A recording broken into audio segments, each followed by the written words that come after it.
శిరస్సు వంచి చేతులు జోడించి మనస్ఫూర్తిగా నమస్కరించుకుంటోంది. మళ్ళీ ఎన్నికలు వచ్చేసాయి. మీరు ఓట్లేసి 5 సంవత్సరాలు అయిపోయింది. ఇప్పుడు మళ్ళీ ఎన్నికలు వచ్చేసాయి. అందుకే చెప్తున్నాం, ఓటు అనేది మీ చేతుల్లో ఉన్న ఆయుధం. ఓటు అన్నది మీ జీవితాలే కాదు, మీ బిడ్డల జీవితాలు కూడా మార్చే ఆయుధం. ఓటు అన్నది సరైన వాళ్లకు వేయకపోతే మీ భవిష్యత్తే కాదు, మీ బిడ్డలకు భవిష్యత్తు కూడా అడ్రస్ లేకుండా పోతుంది. అందుకే చెప్తున్నా, ఒక్కసారి ఓటు వేసే ముందు ఆలోచన చేసి ఓటు వేయండి. ముందు 5 సంవత్సరాలు, మన రాష్ట్రం ఏర్పడి 10 సంవత్సరాలు అయిపోయింది. ముందు 5 సంవత్సరాలు చంద్రబాబు గారు ముఖ్యమంత్రిగా ఉన్నారు. ఇప్పుడు 5 సంవత్సరాలు జగన్మోహన్ రెడ్డి గారు ముఖ్యమంత్రిగా ఉన్నారు. చంద్రబాబు గారు ముఖ్యమంత్రిగా ఉన్న 5 సంవత్సరాలు, ఇప్పుడు జగన్మోహన్ రెడ్డి గారు ముఖ్యమంత్రిగా ఉన్న 5 సంవత్సరాలు కలిపి ఈ 10 సంవత్సరాలలో మన రాష్ట్రం ఒక్క అడుగైనా ముందుకు వేసిందా? అభివృద్ధి చెందిందా? మన బిడ్డలకు ఉద్యోగాలు వస్తున్నాయా? ఎలా బతుకుతున్నాం? అసలు మన రాష్ట్రానికి ఒక రాజధాని అంటూ ఉందా? ఆలోచన చేయండి. ఏం చెప్పారు? ఎన్ని మాటలు చెప్పారు?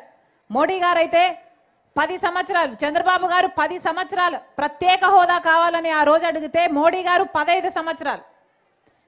ఇలా ఒకరి మీద ఒకరు వేసుకొని ఎంతగా మోసం చేశారు ప్రజల్ని ఆలోచన చేయండి. ఈ రోజుటి వరకు 10 సంవత్సరాలైనా మన హక్కైన ప్రత్యేక హోదా ఈ రోజుటి వరకు రాలేదు. కారణం, ముఖ్యమంత్రిగా ఉన్న చంద్రబాబు గారు దానికి తుంగలో తొక్కారు. ఇప్పుడు ముఖ్యమంత్రిగా ఉన్న జగన్మోహన్ రెడ్డి గారు కూడా దాన్ని తుంగలో తొక్కారు.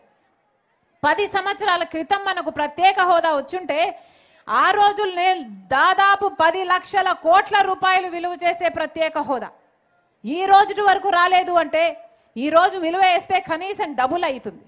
మరి ఈ రోజుటి వరకు సాధించడం చేత కాలేదు కదా చంద్రబాబు గారికైనా జగన్మోహన్ రెడ్డి గారికైనా. మరి ఎందుకు వేయాలి చంద్రబాబు గారి తెలుగుదేశం పార్టీకి ఓటు? ఎందుకు వేయాలి జగన్మోహన్ రెడ్డి గారి వైసీపీకి ఓటు? ఒక్కసారి ఆలోచన చేయండి. అసలు రాజధాని లేని రాష్ట్రం ఎక్కడైనా ఉందా?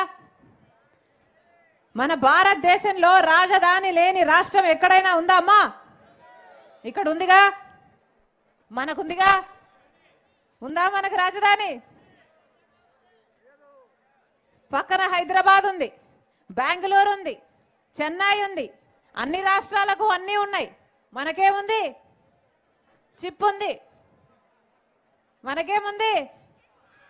చేతిలో చిప్ ఉంది. అన్న అయితే లిక్కర్ కూడా ఉందమ్మా అంటున్నాడు. ఏం చేశారన్నా? 10 సంవత్సరాలు అయింది. రాజధాని ఎక్కడుంది?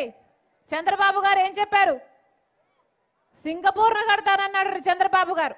3D సినిమా చూపించారు. అమరావతి కోసం 35,000 ఎకరాలు సేకరించారు. 30,000 మంది రైతుల దగ్గర నుంచి భూములు తీసుకున్నారు. ఈ రోజు వరకు రాజధాని ఉందంటే ఆ భూములు తీసుకున్న రైతులు అన్యాయం అయిపోయారు తప్పితే ఈ రోజు వరకు కూడా రాజధాని లేదు. మోడీ గారు స్వయంగా వచ్చారు, ప్రధానమంత్రి హోదాలో వచ్చారు. 2015లో భూమి పూజ చేశారు. యమునా నది దగ్గర నుంచి తెచ్చిన మట్టిని హెలికాప్టర్లో తిరిగి చల్లి వెళ్లారు.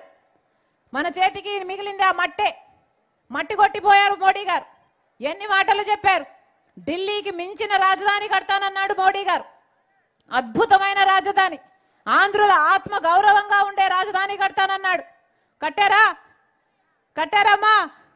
చంద్రబాబు గారు ఏమన్నారు? సింగపూర్ను మించే రాజధాని అన్నాడు. 3D గ్రాఫిక్స్ లో సినిమా చూపించారు. అద్భుతమైన రాజధాని అన్నారు. ఆఖరికి అమరావతి లేదు కానీ భ్రమరావతి, అంతా భ్రమే. భ్రమరావతిని చూపించారు చంద్రబాబు గారు.